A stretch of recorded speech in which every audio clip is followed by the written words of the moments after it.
ఇవే ఇవే జీవన తరంగాలు, ఇవే ఇవే జీవన తరంగాలు, జీవన తరంగాలు.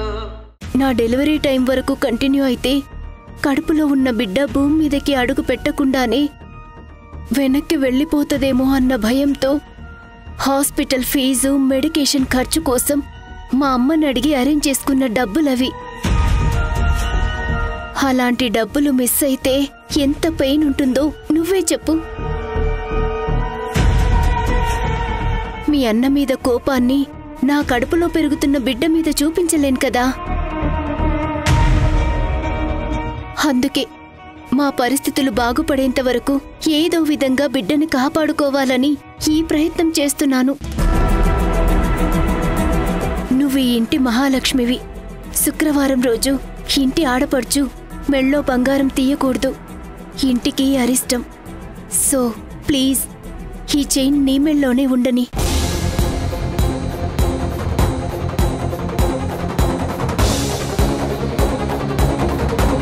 నోటి మాట కత్తి కన్నా పదునైంది వదినా.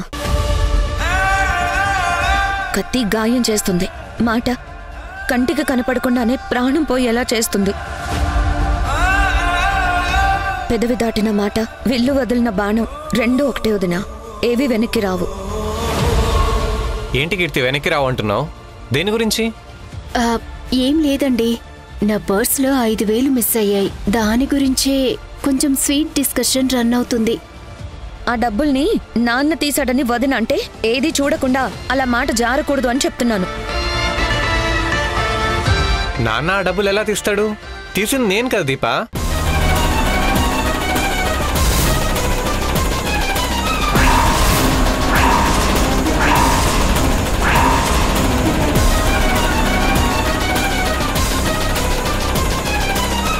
ఇప్పుడేం ఆన్సర్ చెప్తావు వదినా?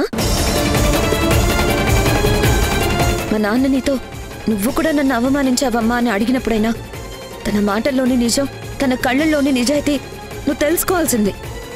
ఐఎమ్ రియల్లీ సారీ కీర్తి. ఆవేశంలో ఆలోచన చేయకుండా అనేశాను. I'm really sorry. దేవుడా, ఇంత గ్యాప్లో అంత సీన్ క్రియేట్ అయిందా? మీకు కొంచెమైనా సెన్స్ ఉందా? ఇదంతా మీ వల్లే జరిగింది. పర్సులోంచి డబ్బులు తీసుకునేటప్పుడు నాకు ఇన్ఫార్మ్ చేయడం మినిమం కామన్ సెన్స్ కదా. అసలు కామన్ సెన్స్ ఉందా మీకు? నేను చెప్పే టైంకి నువ్వు స్నానం చేస్తున్నావు. అర్జెంట్ పని అవ్వడంతో వెళ్ళొచ్చాక చెప్దాంలే అని అనుకుని వెళ్ళిపోయాను. ఇంతలోనే ఇప్పుడు అంతా సీరియస్ అయిపోయింది. అపార్థాలు చేసుకుని మాట్లాడితే ఎలా ఉంటుందో ఇందాక మావయ్య గారి విషయంలో చూశాను. మీరు చేసిన పనికి మావయ్య గారు నాతో మాటలు పడ్డారు. చూసావా, ప్రాపర్ ఇన్కమ్ లేకపోతే ఎన్ని అనర్థాలు జరుగుతాయో, ఎంతమంది మనసులు విరిగిపోయేలా ఎలాంటి పరిస్థితులు వస్తాయో అర్థమైందా? అది కాదు దీపా, నా ఇంట్లో నా భార్య డబ్బులు తీసుకోవడానికి పర్మిషన్ తీసుకోవాల్సిన అవసరం ఏముంది? దీనికి ఇంత రాతంతా చేయాలా? ఇదంతా అయ్యేలా చేసింది నువ్వు. మాటలు పడింది అమాయకుడైన నాన్న. నాన్న కూడా మొదట్లో నీలాగే అమ్మకి చెప్పకుండా డబ్బులు తీయడాన్ని సమర్థించుకోబట్టే ఇప్పుడు ఇలా అవమానాలు పడాల్సి వచ్చిందన్న నీతి నీకు బోధపడితే చాలు.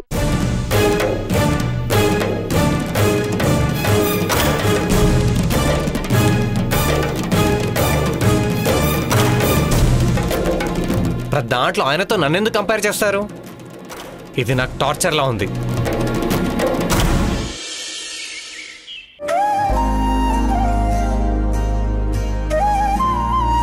టైంకి వచ్చారు, వెళ్ళి ఫ్రెష్ అప్ అయ్యారండి, భోంచేద్దాం.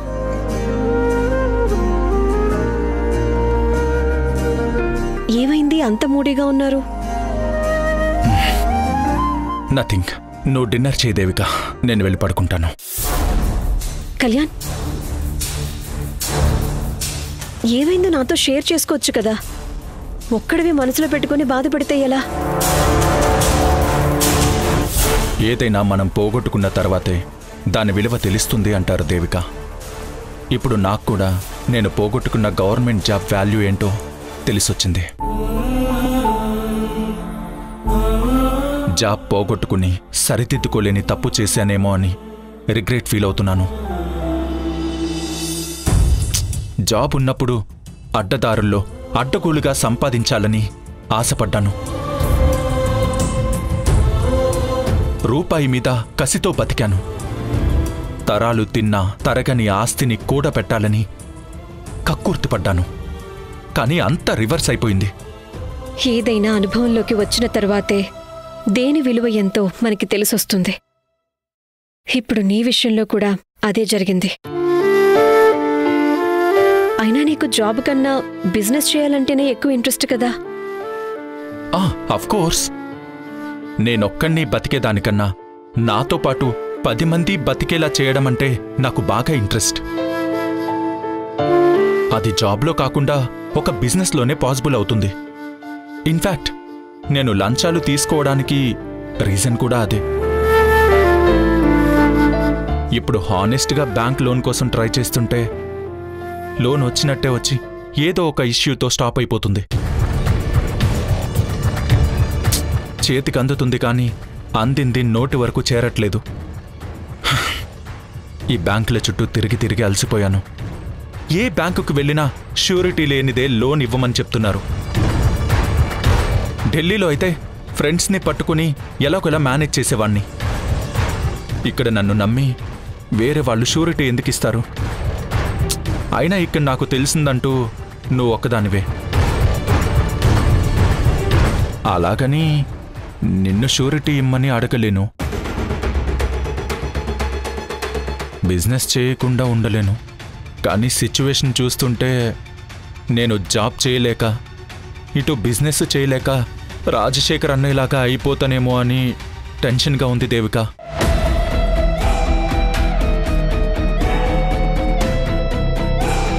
డిసప్పాయింట్ అవ్వకు కళ్యాణ్. ఈ ప్రపంచంలో సొల్యూషన్ లేని సమస్య అంటూ ఏది ఉండదు. ముందు నువ్వు బాగా ఆలోచించు. లోన్ రావడానికి ఇంకా వేరే మార్గాలు ఏవైనా ఉంటాయేమో రీసెర్చ్ చేయి. నీ కష్టం వృధా అవ్వదు. నాకున్న వన్ అండ్ ఓన్లీ ఆప్షన్ నువ్వే దేవిక. నీ శాలరీ మీద లోన్ తీసుకోవచ్చు.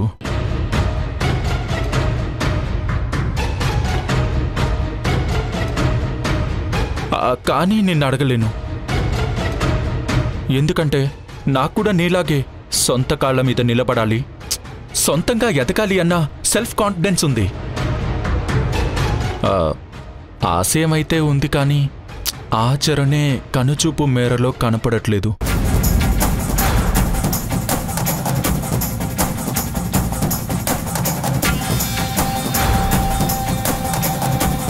కమాన్ కళ్యాణ్, కమాన్. దేవిక నీకు సపోర్ట్ చేసే మూడ్లోకి వస్తుంది. తను డైవర్ట్ అవ్వకముందే లోన్ ఇప్పించడానికి కమిట్ చేసే. దేవిక, నీకంటూ నీ సొంత వాళ్ళున్నారు. నాకున్న దిక్కు నువ్వు ఒక్కదానివే. ఇప్పుడు నాకున్న ప్రాబ్లం నుంచి నన్ను బయటపడేయాలంటే అది నీ వల్లే పాసిబుల్ అవుతుంది.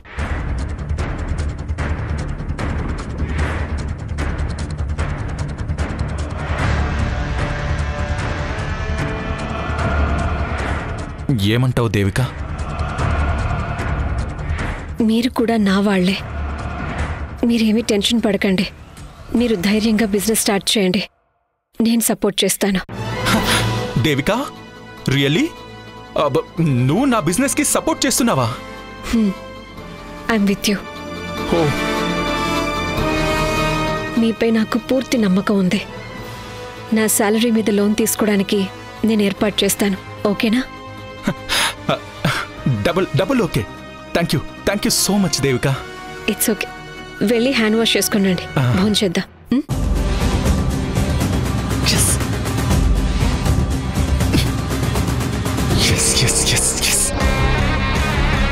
ముందు నీకు ఫైనాన్షియల్ ఫ్రీడమ్ లేకుండా చేయడం నా టార్గెట్. చేస్తే కానీ నువ్వు నా దారిలోకి రావు Devika. It's all my strategic game.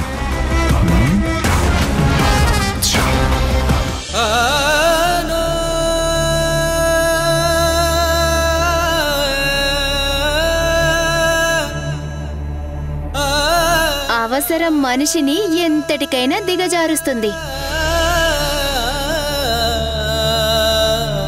ఇంట్లో ఏ పని లేకుండా ఖాళీగా ఉండే వాళ్ళకి డబ్బెక్కడి నుంచి వస్తుంది? ఖాళీగా ఉండే మనసు ఊరికే ఉండదు కదా. డబ్బు పుట్టే మార్గాల కోసం అన్వేషిస్తూ ఉంటుంది.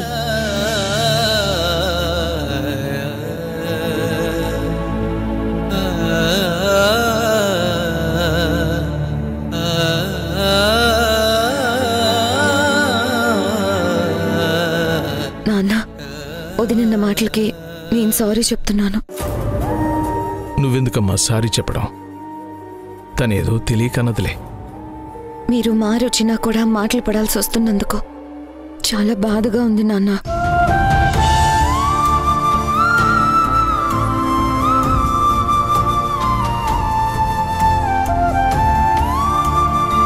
ఎన్నో దెబ్బలు, అవమానాలు, చీత్కారాలు చూసి చూసి గుండె బండబారిపోయి చాలా కాలం అయిపోయిందమ్మా. ఇప్పుడు నేను కొత్తగా బాధపడాల్సింది ఏమీ లేదు. ఎందుకంటే రాయికి భావోద్వేగాలేవీ ఉండవు కాబట్టి. పైకలా అంటున్నారే కానీ ఇంట్లో వాళ్ళే మిమ్మల్ని అగౌరవపరిచేలా మాట్లాడుతుంటే ఆ నొప్పి ఎంతటి బండరాయినైనా కరుచుకుంటూ వెళ్ళి గాయమయ్యేలా చేస్తుందని నాకు తెలుసు నాన్న. కేవలం నా కోసమే ఉంటానని మాటిచ్చినందుకు అన్నీ భరిస్తూ ఉన్నారని అర్థం చేసుకోగలను నాన్న.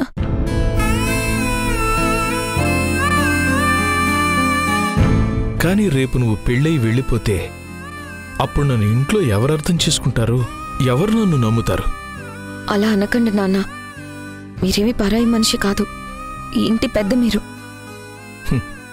స్థాయి అన్నది ఉండడం వేరు, ఆ స్థాయిని నిలబెట్టుకోవడం వేరు కీర్తి. ఈ ఇంటి పెద్ద అనే స్థాయిని నేను నిలబెట్టుకోలేకపోయాను.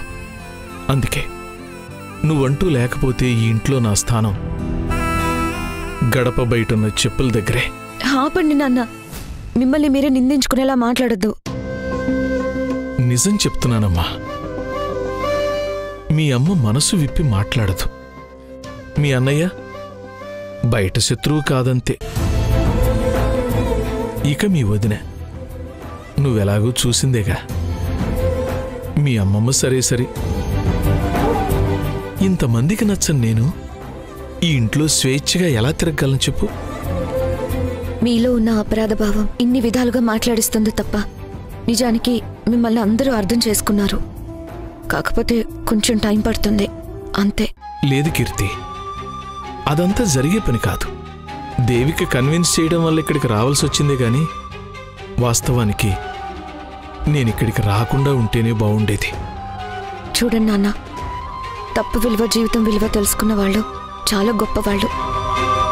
అందులో మీరొకరు. ఇన్ని రోజులు ఎంతో మనోవేదనని, అవమానాన్ని చూశానని మీరే చెప్పారు కదా. కొన్ని రోజులు ఓపిక పడితే చాలు. అన్నయ్యకి జాబ్ రాగానే ఉదయంతో కలిసి వెళ్ళిపోతాడు. అప్పుడు ఇంట్లో మనమే ఉంటాం. నాన్న, అమ్మ మీతో మనసు విప్పి మాట్లాడలేదని అన్నారు కదా. కానీ అమ్మ నాతో ఏమనేదో తెలుసా? ఎంత కష్టం వచ్చినా సరే నేను మీ నాన్నతోనే కలిసి ఉంటానని నాతో చాలాసార్లు చెప్పింది. నాతో ఉండలేనని కూడా చాలాసార్లు కోపంతో చెప్పిందమ్మా. నాన్న, కోపంతో అన్న మాటలు పట్టుకుంటే బంధం తెగిపోతుంది నాన్న. కొన్నిటిని వదిలేస్తేనే బంధాలు మరింత గట్టిపడతాయి. అమ్మ అన్న మాటలు పట్టించుకోకండి. నిజానికి నాకు ఎవరి మీద కంప్లైంట్స్ చేసే రైట్స్ లేవు కీర్తి. నచ్చితే ఉండాలి, నచ్చకపోతే వెళ్ళిపోవాలి, అంతే. డీలా పడిపోకండి నాన్న. అయినా మీరు తప్పు చేసినప్పుడే ధైర్యంగా ఉండేవాళ్ళు. ఇప్పుడెందుకు నాన్న ఇలా ఆలోచిస్తున్నారు? ఇంకేం ఆలోచించకుండా ప్రశాంతంగా ఉండండి. మీకేం కావాలన్నా నన్ను అడగండి, సరేనా? సరేనమ్మా. చిన్న స్మైల్తో చెప్పొచ్చు కదా నాన్న. సరేనమ్మా.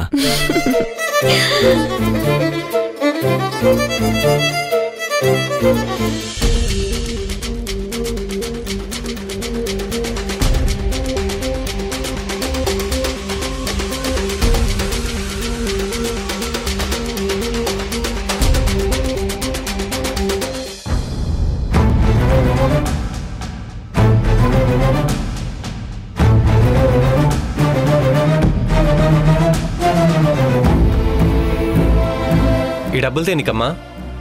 అవి నీకోసమే పెట్టాను. నీకు ఖర్చులుంటాయి కదా, తీసుకో. నువ్వు మనసులో ఒకటి పెట్టుకొని పైకి ఇంకొకటి అంటున్నావు అమ్మా. ఏదైనా ఉంటే స్ట్రైట్గా చెప్పు, ఇలా ఇండైరెక్ట్గా కాదు. నువ్వు కూడా మీ నాన్నలా తయారవ్వకూడదని ఇలా డబ్బులు ఇస్తున్నాను. నేను నాన్నలా తయారవడం ఏంటి? ఏం మాట్లాడుతున్నావు అమ్మా? నిజం మాట్లాడుతున్నాను. అవసరం మనిషిని ఎంతకైనా దిగజారుస్తుందని అనడానికి మీ నాన్నే బెస్ట్ ఎగ్జాంపుల్.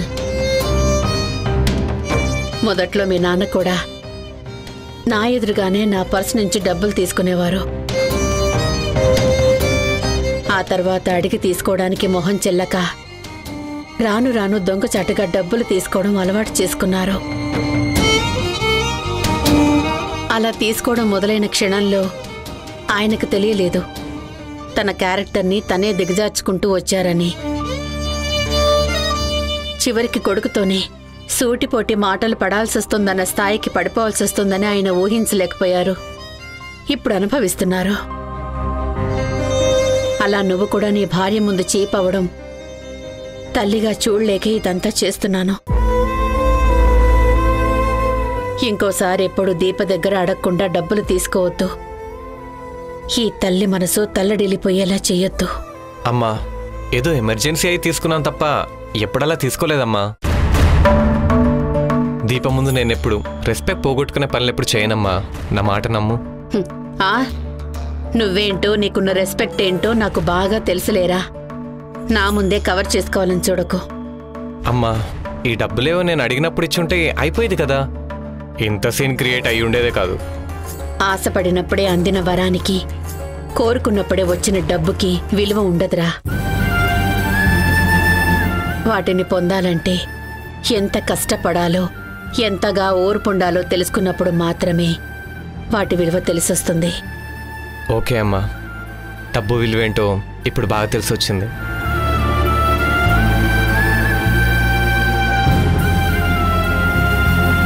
అలా డల్ అయ్యేవేంటమ్మా? తిరిగి ఇవ్వాలా? వద్దు.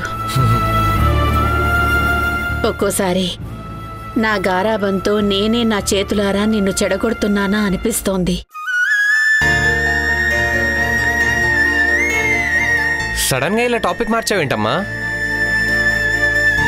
అవునరా, కొడుకన్న ప్రేమ నేను నీ మీద కోప్పడినా మళ్ళీ దగ్గరకు తీసుకునేలా చేస్తుంది. ఆ ప్రేమే నిన్ను మూర్ఖుణ్ణి చేస్తుందో, నన్ను బలహీనపరుస్తుందో నాకు అర్థం కావడం లేదు. అమ్మా, మళ్ళీ క్లాస్ తీసుకోవడం స్టార్ట్ చేయకు. ఆల్రెడీ నాన్నిసిన స్ట్రోకులు సరిపోవానా? మళ్ళీ ఇలా ఎమోషనల్ లెక్చర్ ఇస్తున్నావు. నేనిక్కడికి క్లాసులు తీసుకోవడానికి రాలేదు. నీ భార్యకి వార్నింగ్ ఇవ్వడానికి వచ్చాను. వార్నింగ్ దేనికమ్మా? అవును, వార్నింగే. ఈ ఇంటికి కోడలుగా వచ్చిన తనకి తన లిమిట్స్ ఏంటో, తన రైట్స్ ఏంటో మళ్ళీ గుర్తు చేయి. ఇప్పుడు వాటి గురించి డిస్కషన్ దేనికమ్మా? ఈ ఇంట్లో మీ నాన్ననొక మాట అనే హక్కు ఎవరికైనా ఉందంటే అది నాకు, కీర్తికి మాత్రమే. నీ భార్యకు కానీ నీకు కానీ నా భర్తని కామెంట్ చేసే రైట్స్ లేవు. అలా కాదని ఇంకొకసారి లిమిట్స్ క్రాస్ చేసి మాట్లాడితే నా రియాక్షన్ ఇంకోలా ఉంటుంది. గుర్తుపెట్టుకో. ఎందుకమ్మా ప్రతి విషయంలో నాన్నతో నన్ను కంపేర్ చేస్తావు? ప్లీజ్ అలా చేయద్దమ్మా, అది నాకు ఇష్టం లేదు. నీలో కూడా ప్రవహిస్తున్నది ఆయన రక్తమే కాబట్టి ఆయనలా నువ్వు అవ్వకూడదన్న భయంతో నిన్ను హెచ్చరిస్తుంటాను. అలా అనుకోకమ్మా, నా వెనుకున్న ధైర్యం నువ్వు. నేను ఏ విషయంలోనైనా లో ఫీల్ అయినప్పుడు గుర్తు చేసుకునే మనిషి ఎవరైనా ఉన్నారంటే అది నువ్వే అమ్మా. అలాంటి నీ రక్తం కూడా నా ఒంట్లో ప్రవహిస్తుంది. అనవసరంగా లేనిపోని బయలు పెట్టుకోకమ్మా.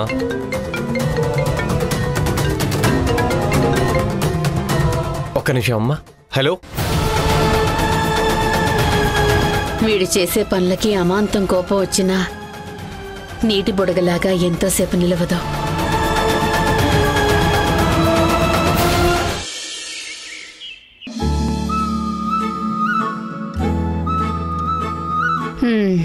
ఇంట్లో ఉన్నప్పుడైనా పని పక్కన పెట్టొచ్చు కదా దేవిక. అక్క రా కూర్చో అక్క. ఎమర్జెన్సీ ఫైల్ అక్క, అందుకే చూడక తప్పలేదు. అవును, ఇందాక ఫోన్లో చాలా డల్గా నీ వాయిస్ ఉంది. ఎందుకు? ఏమైంది? ఇంట్లో ఏం జరిగిందంటే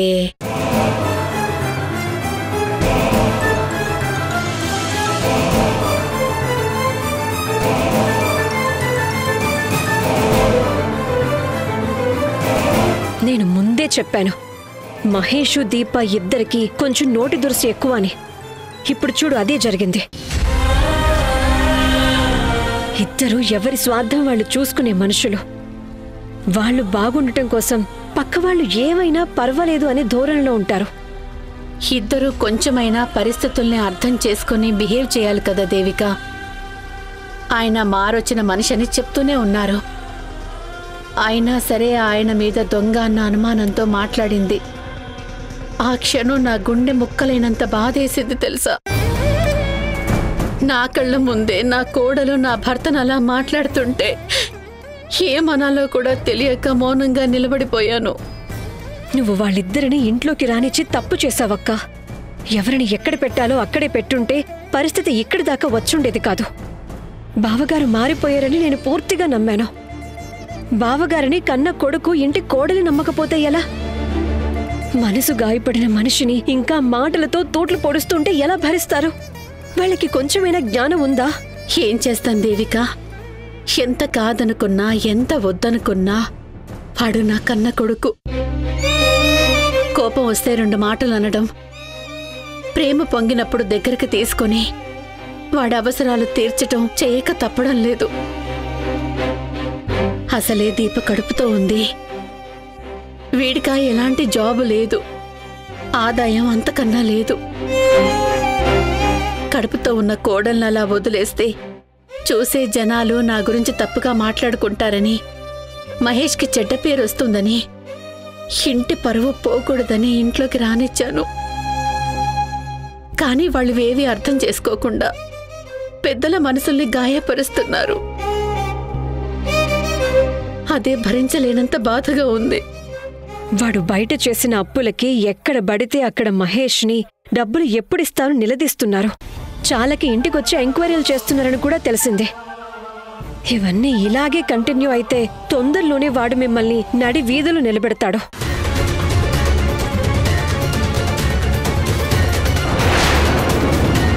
ఇందులో నీ శాలరీ స్లిప్, నువ్వు సైన్ చేసిన బ్యాంక్ లోన్ డాక్యుమెంట్స్ ఉన్నాయి. ఇవి నాకెందుకు ఇచ్చావు?